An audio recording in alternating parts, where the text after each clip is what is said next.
Assalamualaikum warahmatullahi wabarakatuh. Kami dari kelompok 6 akan mempresentasikan tentang graf isomorfik, planar, bidang, dan teorema Kuratowski. Kelompok 6 yang terdiri dari Hanifah Zahra Asri, Nadira Syahla Kamila, dan Saskia Dewi Rahmawati. Selamat menyaksikan. Graf isomorfik. Dua buah graf G1 dan G2 dikatakan isomorfik jika terdapat korespondensi satu-satu antara simpul-simpul keduanya dan antara sisi-sisi keduanya, sedemikian sehingga jika sisi E bersisian dengan simpul U dan V di G1, maka sisi E aksen yang berkoresponden di G2 juga harus bersisian dengan simpul U aksen dan V aksen di G2. Dua buah graf yang isomorfik adalah graf yang sama, kecuali penamaan simpul dan sisinya saja yang berbeda, karena sebuah graf dapat digambarkan dalam banyak cara. Dua buah graf yang sama tetapi secara geometri berbeda disebut graf yang saling isomorfik. G1 isomorfik dengan G2, tetapi G1 tidak isomorfik dengan G3. G1 dan G2 isomorfik. Dari definisi graf isomorfik, dapat disimpulkan bahwa dua buah graf isomorfik memenuhi ketiga syarat berikut. Yang pertama, mempunyai jumlah simpul yang sama. Yang kedua, mempunyai jumlah sisi yang sama. Yang ketiga, mempunyai jumlah simpul yang sama berderajat tertentu. Namun, ketiga syarat ini ternyata belum cukup menjamin keisomorfikan. Pemeriksaan secara visual masih perlu dilakukan.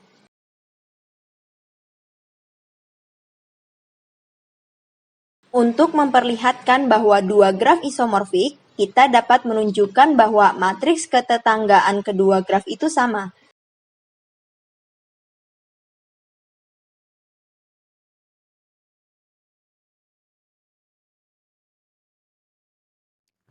Baik, di sini saya akan menjelaskan tentang graf planar dan graf bidang. Graf yang dapat digambarkan pada bidang datar dengan sisi-sisi tidak saling memotong atau bersilangan disebut graf planar. Jika tidak, maka ia disebut graf tidak planar. Graf planar karena memiliki 4 titik simpul. Dikatakan planar karena memiliki garis yang bersilangan. Kemudian salah satu sisi yang bersilangan dipindahkan ke luar, maka menjadi seperti itu. Dapat disimpulkan, maka graf planar tidak terjadi perpotongan intersection di antara dua garis. Graf tidak planar karena memiliki 5 titik simpul. Kemudian dirubah menjadi seperti tadi, menjadi graf di luar. Nah, kenapa dikatakan tidak planar? Karena terjadi perpotongan. Karena syarat planar tidak terjadi perpotongan, sedangkan di situ terjadi perpotongan. Adapun aplikasi graf planar. Yang pertama, perancangan IC, Interage Circuit. Yang kedua, tidak boleh ada kawat-kawat di dalam IC board yang saling bersilangan, karena dapat menimbulkan interferensi arus listrik atau malfunction. Yang ketiga, perancangan kawat memenuhi prinsip graf planar. Pada contoh persoalan utilitas terdapat ketidakplanaran, maka harus dirubah kembali untuk dapat menjadi planar agar tidak berpotongan. Terdapat 3 buah rumah H1, H2, dan H3. Masing-masing rumah dihubungkan 3 buah utilitas air atau W, gas atau G, dan listrik atau E, dengan alat pengantar, pipa, kabel, dan sebagainya. Graf pada gambar A adalah graf bipartit lengkap K33. Jika graf pada gambar A digambar ulang, ternyata tidak mungkin menggambar sisi-sisi yang tidak saling berpotongan. Gambar B. Dengan kata lain, persoalan utilitas tidak planar.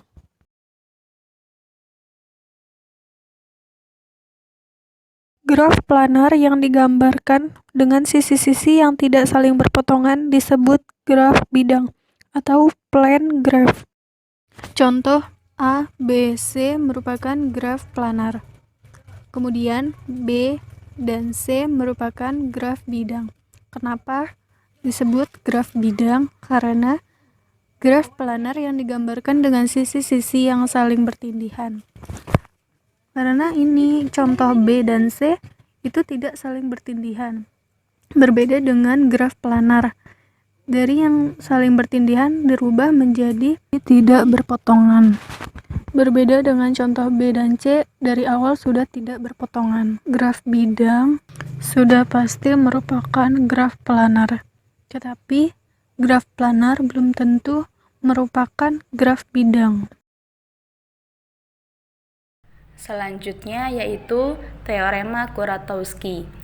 Teorema Kuratowski berguna untuk menentukan dengan tegas keplanaran suatu graf.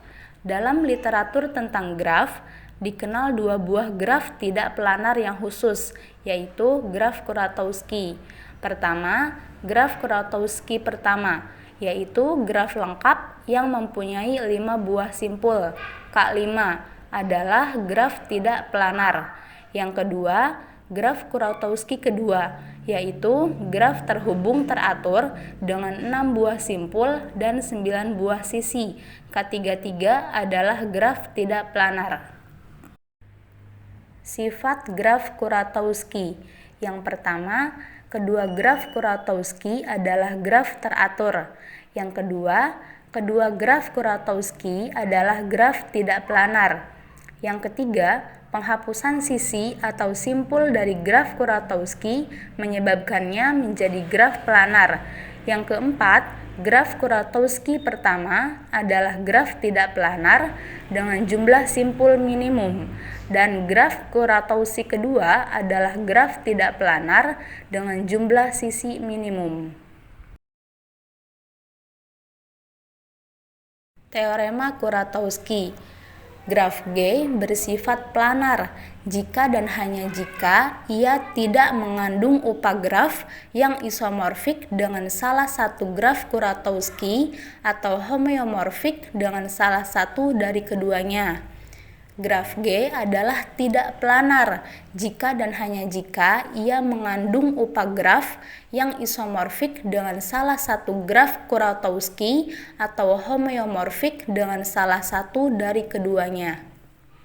Contoh, graf G yang terlihat pada gambar adalah graf yang tidak planar karena ia mengandung upagraf yaitu G1 yang sama dengan K33.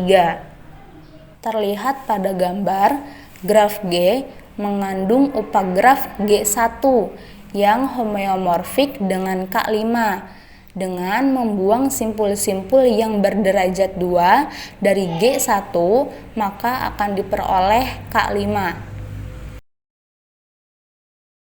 Dua graf G1 dan G2 dikatakan homeomorfik jika salah satu dari kedua graf dapat diperoleh dari graf yang lain dengan cara menyisipkan dan atau membuang secara berulang-ulang simpul berderajat 2.